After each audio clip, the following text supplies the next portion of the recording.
नमस्कार दोस्तों, आप सभी का स्वागत है हमारे चैनल स्वंकित राज कहानियाँ में। दोस्तों, अगर आप इस चैनल पर नए हैं तो चैनल को सब्सक्राइब कर लीजिएगा और वीडियो को लाइक व शेयर कर दीजिएगा। तो दोस्तों, आज हम आप लोगों के लिए लेकर आए हैं मूर्ख ब्राह्मण और चालबाज स्त्री की कहानी। तो आइए दोस्तों, कहानी को शुरू करते हैं। किसी नगर में एक निर्धन ब्राह्मण अपनी पत्नी के साथ रहता था। वह बहुत सीधा साधा था, ज़्यादा पढ़ा लिखा भी नहीं था। उसके माता पिताजी ने जीते जी तो बहुत कोशिश की कि बेटा उतना तो पढ़ जाए कि किसी के घर में कथा सुनाकर कुछ खाने पीने का प्रबंध कर सके, परंतु मंद बुद्धि होने के कारण ब्राह्मण पढ़ नहीं सका। माता पिता ने किसी तरह से बड़ी मुश्किल से ब्राह्मण का विवाह करा दिया। मंदबुद्धि ब्राह्मण को सुंदर सुयोग्य पत्नी तो मिल गई, लेकिन ब्राह्मण के माता पिता चल बसे। घर गृहस्थी का बोझ चलाने का अब ब्राह्मण पर पड़ा। वह नगर में भिक्षा मांगने जाता तो किसी तरह बहुत मुश्किल से 2 वक्त की रोटी का ही प्रबंध कर पाता। उसके लिए उसे कई घरों में ताने भी सुनने को मिलते। कोई कोई तो उसे सलाह भी दे देता कि भीख मांगना बंद करके कोई रोजगार कर लो। भिक्षा मांगना विद्वान ब्राह्मणों को शोभा देता है, अनपढ़ और गंवार भीख मांगे तो चांडाल और उसमें अंतर नहीं रह जाता। क्योंकि ब्राह्मण भोला भाला था, लोग उसे मूर्ख मंदबुद्धि कहा करते थे। ब्राह्मण को कोई आदर नहीं देता था, ना ही उसे कोई दंड प्रणाम करता। मगर इन सब बातों से ब्राह्मण को कोई फर्क नहीं पड़ता था। उसे सिर्फ अपनी पत्नी और अपना पेट भरने से मतलब था। किसी तरह खींच खांच कर ब्राह्मण की जिंदगी की गाड़ी चल रही थी। एक दिन ब्राह्मण नगर में गया। वह सारा नगर घूम आया, लेकिन उसे कोई भी एक मुट्ठी चावल नहीं दिया। घर में पहले से कुछ संचय करके रखा नहीं था, तो दोनों पति पत्नी को भूखे रहना पड़ा। चूंकि पंडिताइन बहुत चतुर और चालाक थी, परंतु घर चलाने के लिए भोजन की व्यवस्था नहीं कर सकती थी। वह पंडित से बोली, आप किसी अन्य नगर में जाओ। अपने घर और नगर में कितना भी बड़ा विद्वान क्यों न हो, कभी आदर और सम्मान नहीं पाता है, जबकि गंवार भी अन्य गांव में पूजे जाते हैं। ब्राह्मण बोला, तुम ठीक कहती हो भाग्यवान, हम अवश्य ही दूसरे नगर में जाएंगे। यहाँ के घरों में मेरे लिए अब सूखा पड़ चुका है। दूसरे दिन सुबह ही पंडित जी झोला उठाए और दूसरे नगर के लिए निकल लिए, लेकिन जाने से पहले पंडिताइन से कह गए, मेरे आने में 1-2 रोज देर भी हो जाए तो अपना ख्याल रखना।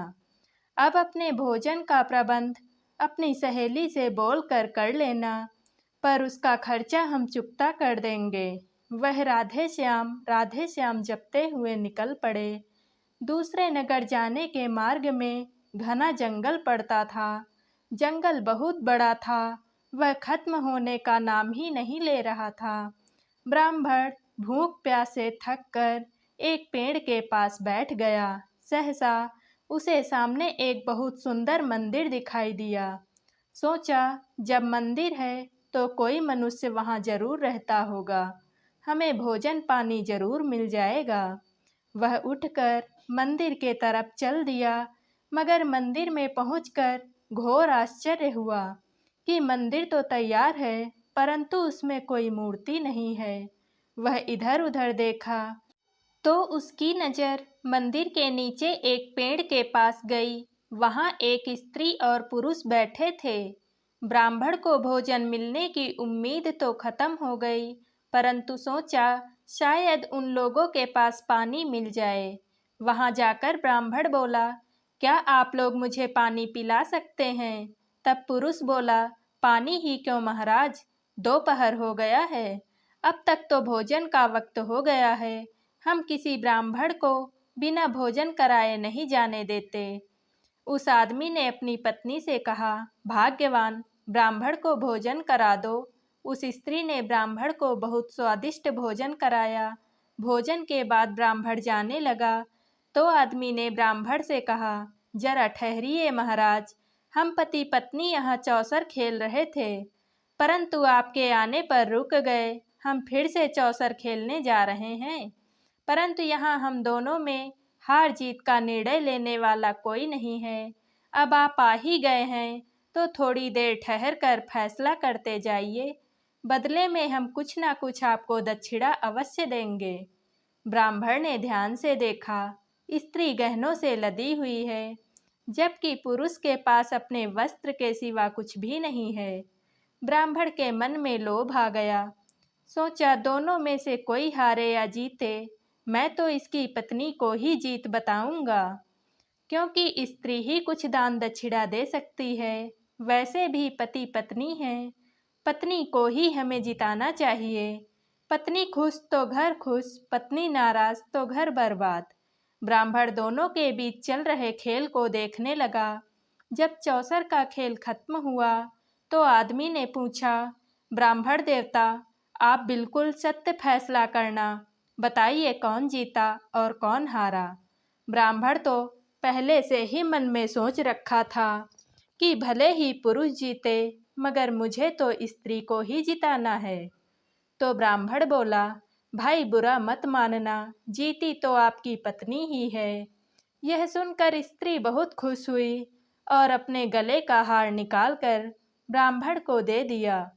ब्राह्मण खुश होकर जयकार लगाता हुआ घर को चल दिया। वह मन में सोच रहा था कि हार ले जाकर पंडिताइन को दूंगा तो वह बहुत खुश हो जाएगी, अब मुझे मूर्ख नहीं मानेगी।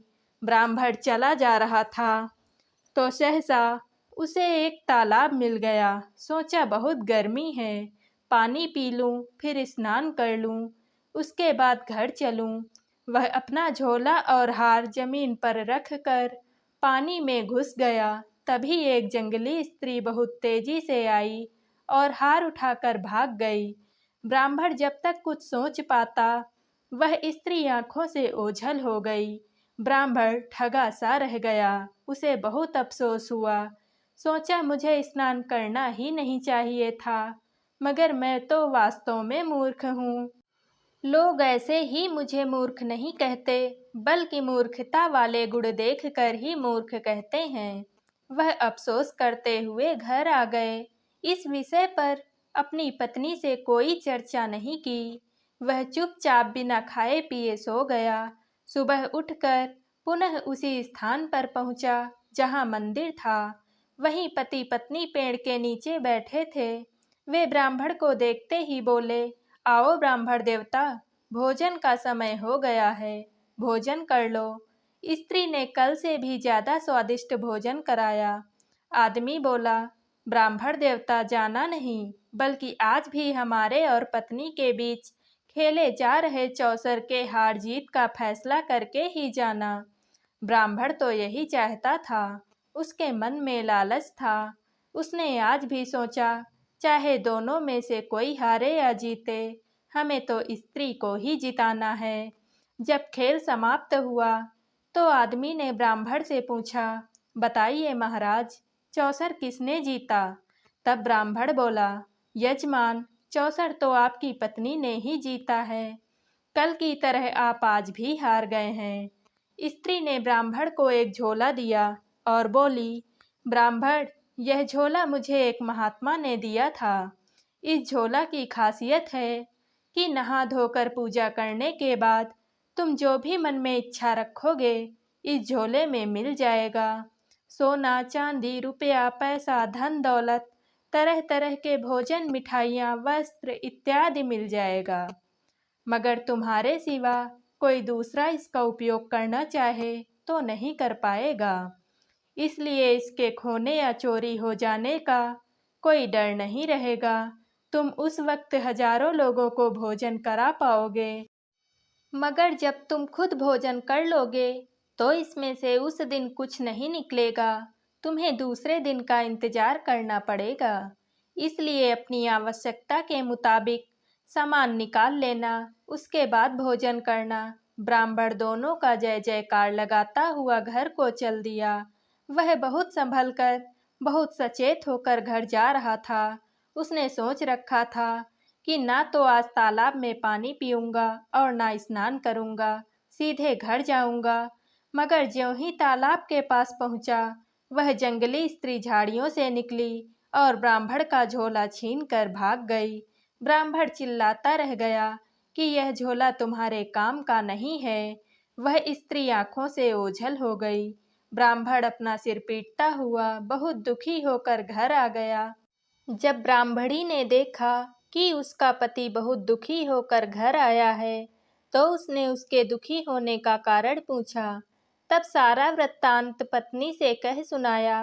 पत्नी बहुत समझदार और चालाक थी। उसने समझ लिया कि मंदिर पर ब्राह्मण से मिले पति पत्नी कोई साधारण इंसान नहीं है। या तो दोनों कोई देवता हैं या स्वयं लक्ष्मी नारायण हैं। भगवान या तो परम ज्ञानी को दर्शन देते हैं या फिर भोले भाले कोमल हृदय इंसान को। हमारा पति सरल स्वभाव का है, भोला भाला है। इसका दिमाग छोटे बच्चों जैसा है। अवश्य ही नारायण इसके साथ लीला कर रहे हैं। वह ब्राह्मण से बोली, आप दोनों के फैसला में गलती कर देते हो, इसीलिए आपके साथ कुछ गलत हो रहा है। आपको एक बार आदमी को जिताना चाहिए। ब्राह्मण बोला, लेकिन आदमी के पास देने लायक कुछ नहीं है। वह दक्षिणा में कुछ नहीं दे सकता।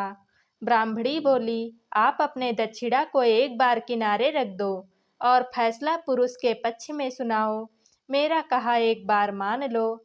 आज फिर जाओ, देखो स्त्री चाहे कितनी भी बड़ी हो जाए, उसकी पूजा करो। उसको आंखों में बिठाओ, चाहे हृदय में बिठाओ, चाहे कंधे पर उठाकर घूमो, मगर उसका अस्तित्व बिना पुरुष के छूने के बराबर है।